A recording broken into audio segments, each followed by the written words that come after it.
राज्यपाल राजेंद्र विश्वनाथ आलेकर ने राष्ट्रपिता महात्मा गांधी की जयंती पर शिमला के रिज में महात्मा गांधी की प्रतिमा पर पुष्पांजलि अर्पित की। इस अवसर पर राज्यपाल ने कहा कि महात्मा गांधी ने अपने जीवन में सत्य, अहिंसा और धर्म के आदर्शों को अपनाया था। स्वराज आंदोलन में उनका एक ही संदेश था और वो संदेश था स्वदेशी, राम राज्य और ग्रामीण विकास। उन्होंने भारतीय परंपराओं को सत्यनिष्ठा और ईमानदारी के साथ अपने जीवन में अपनाया था। इस अवसर पर राज्यपाल ने महात्मा गांधी के जीवन पर आधारित चित्र प्रदर्शनी का भी अवलोकन किया। महात्मा गांधी जी की जयंती और लाल बहादुर शास्त्री जी की भी जयंती है।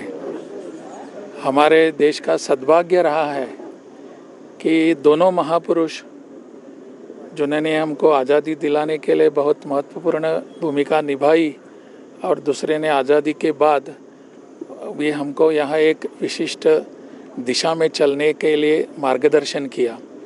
ऐसे दोनों महापुरुष जो हैं महात्मा गांधी जी और शास्त्री जी, इन दोनों की आस्था प्रभु रामचंद्र में थी और प्रभु रामचंद्र के गाने भी अभी हमने सुने यहाँ दोनों जगह। उनकी आस्था प्रभु रामचंद्र के इस विषय में थी कि प्रभु रामचंद्र का राज्य यानी राम राज्य इस देश में फिर एक बार आना चाहिए, ऐसा उन दोनों का आग्रह था। इसीलिए अपने देश की जो ग्रामीण अर्थव्यवस्था है इस पर जोर देने वाले महात्मा गांधी थे। उनको इस आर्थिक व्यवस्था का पूरा ज्ञान था और बाद में उस पर मार्गक्रमण करने वाले शास्त्री जी थे। दोनों ने अपने किसान और अपनी ग्रामीण व्यवस्था जो है इन पर जोर दिया है। आज सौभाग्य ऐसा है कि आज इस दिशा में अपना देश जा रहा है। आत्मनिर्भर बनने के लिए इसी ग्रामीण अर्थव्यवस्था पर जोर देकर ही हमारे सब कार्यक्रम बन रहे हैं और अपनी आर्थिकी इस दिशा में बढ़ रही है। पूरे विश्व में हम एक अपना विशेष स्थान प्राप्त कर रहे हैं। मुझे लगता है आज के इस दिन फिर एक बार महात्मा गांधी और शास्त्री जी का स्मरण इस विषय में हम करें तो हम ठीक ढंग से आगे चल पाएंगे। जिसके बाद राज्यपाल ने पूर्व प्रधानमंत्री स्वर्गीय लाल बहादुर शास्त्री जी की जयंती के अवसर पर सीटीओ चौक पर उनकी प्रतिमा पर भी पुष्पांजलि अर्पित की। राज्यपाल ने कहा कि देश की इन दोनों महान विभूतियों ने ग्रामीण अर्थव्यवस्था को सुदृढ़ करने की दिशा में कार्य किया। उन्होंने कहा कि आज देश उसी दिशा में आगे बढ़ रहा है और आत्मनिर्भर बनने के लिए ग्रामीण अर्थव्यवस्था को ही अधिक सुदृढ़ करने की दिशा में प्रयास किए जा रहे हैं। इस अवसर पर देशभक्ति के गीत और भजन भी प्रस्तुत किए गए। शहरी विकास मंत्री सुरेश भारद्वाज, सक्षम गुड़िया बोर्ड की प्रदेश उपाध्यक्ष रूपा शर्मा, उपाध्यक्ष शिमला आदित्य नेगी और अन्य गणमान्य व्यक्ति इस अवसर पर उपस्थित रहे। महात्मा गांधी केवल मात्र भारत की आज़ादी के लिए नहीं, वरन वो सदैव युग में जो आने वाले रहेंगे उसमें वो प्रासंगिक रहेंगे, क्योंकि वो एक राजनेता नहीं थे, वो एक महात्मा आज़ादी के उस संघर्ष के समय ही देश की जनता ने स्वीकार किए थे। उन्होंने देश में आत्मनिर्भरता, स्वतंत्रता, बराबरी, इन सब विषयों को लेकर के आज़ादी के संघर्ष के समय ही जो है अपने विचारों को व्यक्त किया था और उस पर काम भी करते थे। आज हमारे देश के प्रधानमंत्री श्री नरेंद्र मोदी जी ने स्वच्छता को जो है वो एक सारे देश में उदाहरण के रूप महात्मा गांधी की जो फिलॉसफी थी उसके अनुसार जो है उन्होंने स्वीकार किया और सारे देश में चलाया।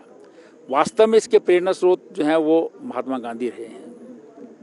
तो आज जो है वो मैं समझता हूँ कि भारत को अगर हमें उन्नति की शिखर पर ले जाना है और एक आत्मनिर्भर भारत बनाना है तो महात्मा गांधी जी के जो हमारा अर्थतंत्र है विशेष रूप से उसके ऊपर जो है चल कर के हम आगे जो है बढ़ सकते हैं। तो हिंदुस्तान के एक ऐसे प्रधानमंत्री रहे हैं जिन्होंने बहुत अल्पकाल में देश की जनता का जो है मन मोह लिया था। पहले प्रधानमंत्री लाल बहादुर शास्त्री जी हैं जिन्होंने लोगों का आह्वान किया, क्योंकि उस समय अकाल की सी स्थिति हिंदुस्तान में आ गई थी और पाकिस्तान ने आक्रमण किया था भारत के ऊपर। इसलिए उन्होंने जो नारा दिया था जय जवान जय किसान का, उसके अनुरूप उन्होंने आचरण भी किया। उनके आह्वान पर देश की जनता ने एक दिन सोमवार को जो है वो व्रत करना जो है वो स्वीकार किया और सारे देश की जनता व्रत करती थी।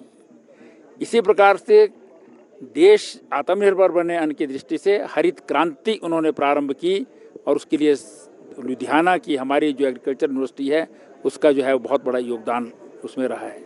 और 1965 की जंग में जो है वो एक छोटे से कद के कमज़ोर से लगने वाले व्यक्ति ने दुनिया को दिखा दिया कि भारत की शक्ति क्या होती है। और उस का परिणाम ये भी रहा कि ताशकंद में जो है वो जब मेज़ पर समझौता हुआ तो उसके बाद जो है वो भारत वापस नहीं आए। इसलिए ये दोनों ही नेता जो हैं भारत की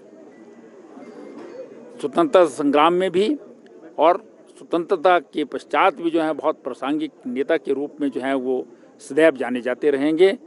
और आज इनकी जयंती पर हम इन्हें जो है वो श्रद्धांजलि अर्पित करते हैं और सदैव जो है वो इनके बताए हुए मार्ग पर चलने की प्रेरणा लेकर के जो है वो उस पर जो है वो शपथ लेते हैं।